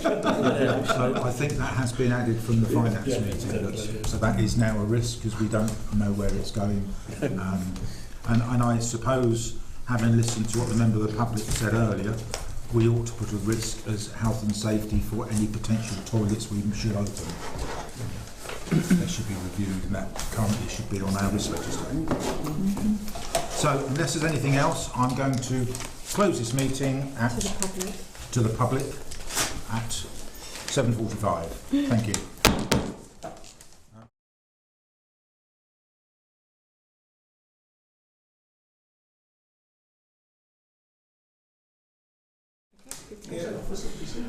Welcome, councillors and members of the public, to the Bexhill-on-Sea Town Council Planning and Development Committee. The date is 29th of January, and I will go straight ahead with the agenda. Item 1 on the agenda, public participation. Are there any members of the public that wish to speak at the moment?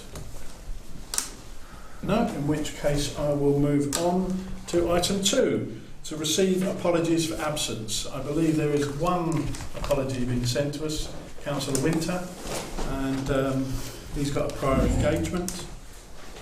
So moving on to declarations of interest. Councillor Byrne, member of the Rother District Council, I undertake. And member of the Rother District Council Planning Committee. I possibly may have. I'm in the road of one of these, but I don't think it's going to be discussed, so I will declare it if it is discussed. Okay. Thank you very much.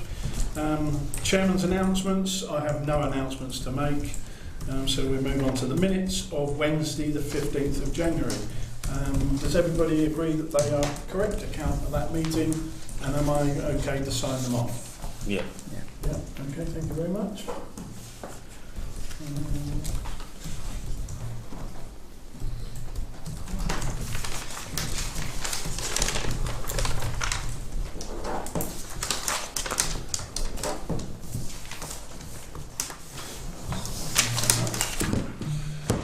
Okay, we will go through the planning applications on item 6, and I will run through them in the usual fashion in alphabetical order. Please raise your hand or acknowledge somewhere if you wish to speak about any of those applications. So we will start off A, B, C, D. Councillor Peters. Yeah, I believe I sent you all an email about this. The media's already picked up on this one. I've spent the weekend going over this, and there's a few questions that I wanted to ask or get advice, but I need to go over the timeline of this with people, because this dates back to 2018, the original planning. So it's quite a lot. I just want to go through the timeline quickly, and I was going to ask about some of the tie-ins to the appeal. So I'll go as quick as I can. Okay. Well, so the original planning was 2018 for a block of 8 apartments, which was withdrawn. Okay. 2019 it was put in again, block of 7 apartments. It was refused. They went to appeal, and it was dismissed at appeal. 2021 it went to RDC again for 4 flats and an attached family dwelling. So it's one building with 2 roofs. No, there was 2 roofs, but there was no detachment, so it was attached. It was refused by RDC, but it was allowed at appeal, subject to conditions. Okay, this is the important thing for me, subject to conditions. And one of those conditions was, for the avoidance of doubt, I have imposed a condition tying the development to the relevant submitted plans, and then it lists them on the front, the drawings. Okay, so it's tying it to that. Okay, moving on from that, 2023 we have a request to separate the buildings by 900mm, which was approved by Rother District Council, which is going against this already because it's changing the plans. So yeah, first of all, why was that approved and how was it approved? Because Rother Council approved it, the 900mm split on the building, and as long as the roof was one roof. The approval letter is here, and it is a Rother District Council letter. So that's what I wanted to ask, how it was approved. And then after that again, it was approved again to extend that to 2.5 metres. But this is switching between different developers as it's going along. So they're getting approval for one thing, and then they're moving it on to another developer who's getting an approval. So you've gone from a building that was, it was 2 buildings that were, they looked like one with a single roof, and now it's gone to 2 buildings that are totally separate. You've got, and they're also now, the latest addition, which is the one which we're talking about now, is to put 5 flats in there. So they're sticking another block of flats in the roof of the original plan, which was refused on the very early days. The roof position was refused by Rother District Council and the family dwelling. So I just want to know, how is Rother getting agreement from? How is Rother getting the agreement for these changes without going through the committee? Okay, right, Councillor Byrne. I think that's a very reasonable thing to request from Rother. a description, an official description of how their decision process has gone through those points that you raised. And I'm sure the chairman, with his other hat on, will make that happen. Points noted. We are in a position where we have a member of the public who is a councillor of Rother District Council here. In order for that individual to speak, should he wish to, and I believe he has indicated that he would like to speak on this, I would have to suspend standing orders.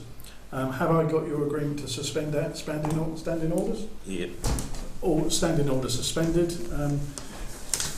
Councillor Grayson, would you like to make your way to the microphone and sort of explain anything you can do at the moment? Yeah, thank you. Councillor Brian Johnson, Chairman of Rother District Council Planning Committee. The points raised by Councillor Peters, it must be remembered that initially this did not go to committee, it was a delegated decision to officers. When the appeal was won, any future dealings go to the officer, not the committee. So the officer has used their experience, their qualifications to improve those changes that you've noted. Those changes could well be added to the comments if this town council was adding comments to the present application, and if Councillor Peters was of a mind to, he could approach his Rother District Council opposite numbers to see if they would call this in to the committee rather than have it as an officer delegation. Yeah, that's all I can say. Is that satisfactory? Yeah, I think so. Okay. Right. What I'm going to do now is go back and resume standing orders, and we'll continue the meeting. So meeting is continued. I'll just speak to the clerk to make sure that she's got enough information in which to formulate our concerns to the planning committee at Rother. Yeah, sure. Through you, Chair. So, because councillors can't act on their own on behalf of the council, this committee can agree to contact Rother and call it in, which means put it in front of the committee rather than it be an officer decision. So if that's what you'd be happy to do, I can write to them with your concerns. If you send me a detail of the timeline and your concerns, I can then send that into the planning officer and ask for it to be put before the planning committee, and then we will have an opportunity to attend that committee as well. Okay, and that will cover it all the way back to 2018? Yeah, send me everything you've got. Right, Yeah. well, thank you. If you're happy, if everyone's happy with that. Yeah, I just wanted to say well done, Councillor Peter. That was good to read. Good Yes, to well, that must be. No, I think But the information's very good, and it's interesting to listen to as well. You made some very good points there. Is everybody in agreement with that process? Before I go forward, Councillor Wilson. Do we need to object to the planning application itself as a town council, rather than just having it so it's recorded as an objection as well as? Councillor Peters seemed to be happy to call it in, but whether you wish us to object to the actual application? Because when you look at the application, it's removing one property now to build two separated by a couple of metres, but it will create 4-5 bits of accommodation for people locally where accommodation is short, and by calling it in doesn't necessarily, I don't think, say that the town council are objecting to it. I will take advice from the clerk whether any wording for objection on this particular aspect can be provided in there. Yeah, I think it's important you give your view. This is your opportunity tonight to give your view on that application. So if you feel strongly that you object to it, take the opportunity. Can I just show you the drawings of the difference? This is what was approved on the appeal, and it does state in there to not change. That shouldn't be changed. That it's tied to the relevant plans. Okay, this was the plan. The wording of objection, if we object to it, we have to get the wording right, because they will only go on their wording, won't they? Yeah, it'd be material planning considerations. Well, I'll just still pass these round. Is that all right? Quickly. Would we have to describe those material planning applications? We will, yeah. So you can see what was approved on there. Now this is what it is now. I mean, how is that? How has that not gone from How is that not Councillor different? Peters, what I would need is Where is this? your Now objection two separate. on the material side of things, but the wording has to be correct on it. 2.3. Quite specific. Well, I might need a bit of help now. I'm a new councillor, so... Yeah, I'm not too sure because I'm not too clear on the aspects. You've got a wealth of information there. Would this committee be okay if we could let the Councillor Peters liaise with the town clerk in order to get wording formulated for our objections? Would this committee be okay for Councillor Peters to liaise with the clerk after this meeting in order to get the wording for our objection to this planning application? Yes, I'm happy with that. Yeah, I'm happy. Yeah? Everybody happy? You happy? Okay, yeah.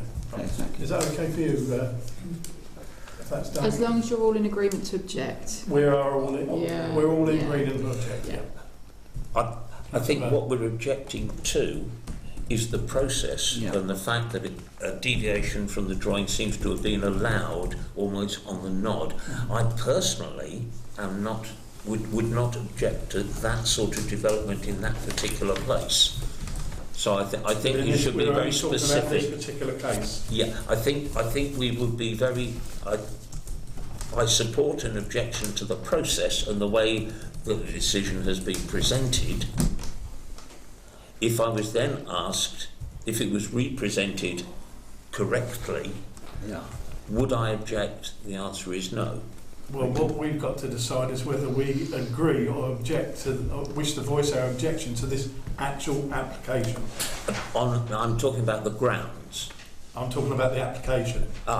Yes, but it's what I'm supporting. I'm supporting an objection to this application because I don't believe the application conforms to either the previous drawing, the new drawing, and I don't believe what is being approved has any real status. Okay, so we're in agreement, and an objection would be made. Councillor Peters would liaise with the town clerk. I think Councillor Peters and I are on the same page in terms of the reasons for the objection. Councillor Wilson. Sorry, so we're not objecting to the build itself? Not yet. But this is the only chance to object to it. If you don't object to it because of the build itself, you won't have a second chance, is my understanding. Well, even if it gets kicked back, it's going to get kicked back to the plans that were allowed at appeal. So there's still going to be a build. I'm not saying that there's not going to be a build, but what I'm saying is that they've already rejected the extra flat in the roof. Yeah. They've already rejected that. And how can they overrule without going back to a committee? They should have gone. This should have gone back to committee. They've clearly gone and breached an appeal decision. I'm going to put this to a vote, and all those in favour of Councillor Peters formulating an objection to this planning application in coordination with the town clerk, please raise your hands. Fine. That's fine. Thank you very much. Carry on. Thank you. Okay, we will then move on through the alphabet of applications. E, F, G, H, I, J. That completes the applications that we've been submitted to. I will now go to item 7. This is just for noting. These are decisions that Rother District Council have made to prior applications, all there for us to peruse. Item 8, neighbourhood plan. There is no update on the neighbourhood plan at the moment. We are still trying to fathom out when to have this meeting. In future, this committee will be meeting at full council, so it is hoped that we will get a few more councillors on board on the neighbourhood plan, and therefore should get the ball rolling a little bit more swifter than it has so far. Item 9, motions from councillors, there were none. Item 10, correspondence, there was none. And item 11, questions from councillors. I would point you out that we're not going to have another one of these meetings, so probably no need to have a question, but if you wish to have a question, the question will be answered at full council, no doubt. And date of future meeting, well, next full council. I haven't got that date in front of me at the moment, but I will have if I'm just refer back to the agenda of the full 26th council. of February. 26th of February. 26th of February. So we'll be. I would suggest everybody scrutinise the planning application and then look out and see if we can call them in. Forward to the the full announcement. And for the final time, until the next time, meeting closed. Thank you. There you go.